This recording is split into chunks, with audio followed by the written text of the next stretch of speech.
Anak-anak responnya sangat baik sekali. Mereka amat sangat antusias dan memiliki perasaan dan rasa keingintahuan apa itu materinya. Dan mereka selalu mengkaitkan dengan kehidupan mereka sehari-hari dengan barang-barang yang mereka miliki, karena ini adalah berkaitan dengan pelestarian lingkungan.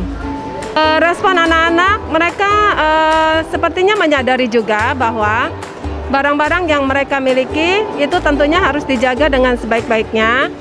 Dan mereka terutama yang kita tekankan adalah bahwa dengan selalu berkeinginan atau ketidakpuasan itu akan menyebabkan anak-anak menjadi lebih menderita begitu. Jadi di sini kita ajarkan untuk lebih bersyukur dan tahu puas diri.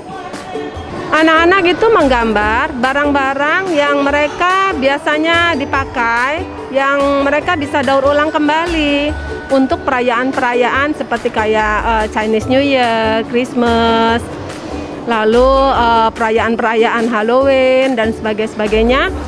Itu juga kita terapkan kepada anak-anak supaya jangan dibuang-buang, jadi bisa dipakai berkali-kali supaya juga bisa menghemat dan mendaur ulang barang-barang yang ada.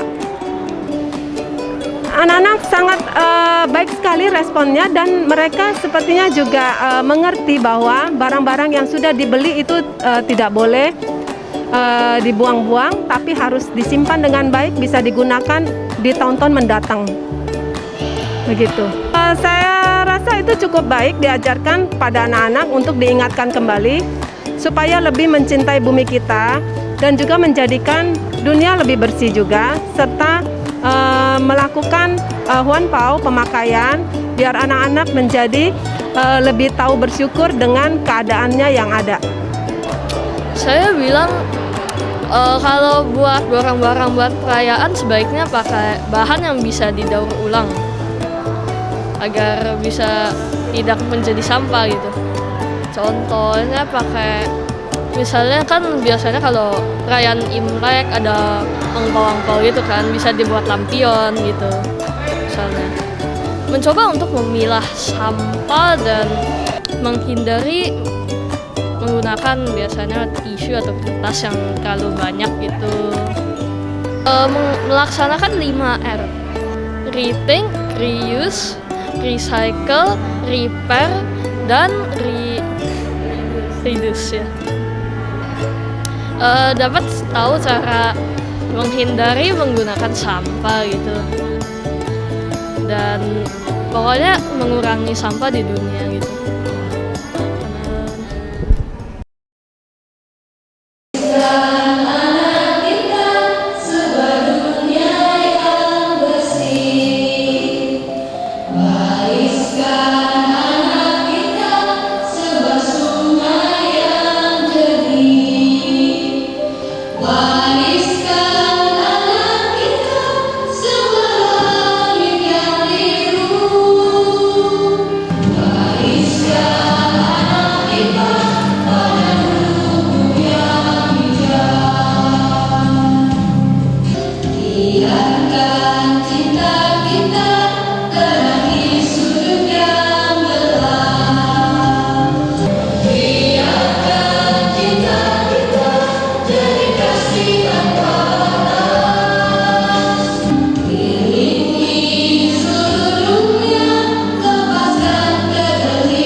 Kita datang ke sini tuh mau belajar sebetulnya, karena memang di Bandung sendiri setelah off 3 tahun kelas budi pekerti, kita dengan personil yang baru.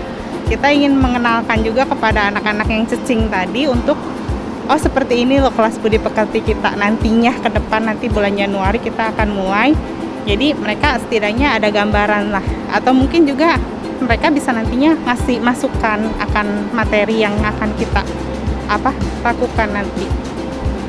Materinya tentang pelestarian lingkungan ya hari ini bagus sekali sih gitu. Kita mengenalkan sama anak-anak ini loh barang-barang yang kita nggak harusnya kita beli gitu, tapi jadi satu tradisi ya, setiap acara Natal ataupun Imlek ataupun Halloween kita beli yang pada akhirnya itu akan jadi sampah.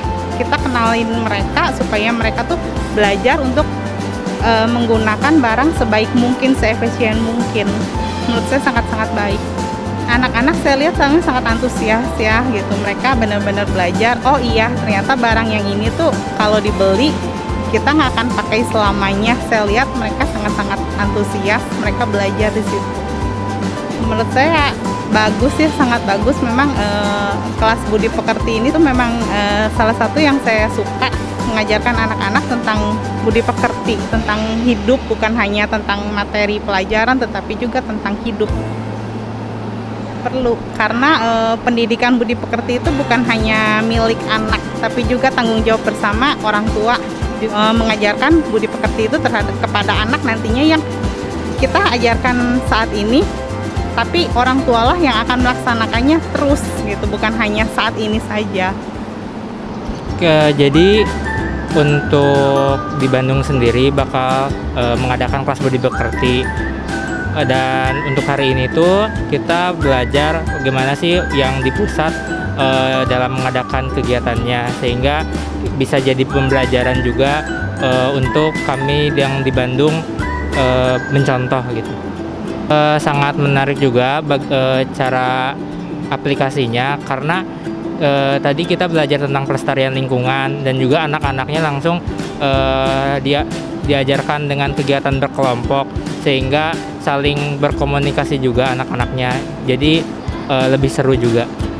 Aktif, ada yang gampang langsung menyampaikan pendapat, lalu juga pada saat ada isyarat tangan juga bisa mengikuti dengan baik anak-anaknya, karena itu diulang-ulang terus, jadi secara gak sadar kita juga belajar kayak mengaminkan gitu ya kata-kata dari Soyunnya, juga bisa langsung hafal gerakan tangannya seperti itu. Anak-anak juga tadi saya lihat sendiri responsif gitu ya, aktif buat belajar isyarat tangannya.